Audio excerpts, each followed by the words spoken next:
Did you know the Catholic Church burned a 22-year-old woman alive to keep a slave trade running? Her name was Kimpa Vita. It was 1706 in the Kingdom of Congo. She stood up and told her people something that spread like fire through dry grass. Jesus was African. The saints were African, born right there in Congo.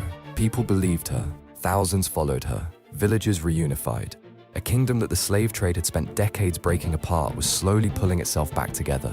And that was the problem. If Congo unified under her, the Portuguese lost access. The shipping lanes closed. The trade collapsed. So the missionaries had her arrested. They called her a heretic. They burned her at the stake. Her movement was not failing. It was winning. That is exactly why she had to die. You already know Joan of Arc, a young woman, a spiritual mission, burned by a foreign power to stop what she started. That story you were taught. This one you were not. That gap is not an accident.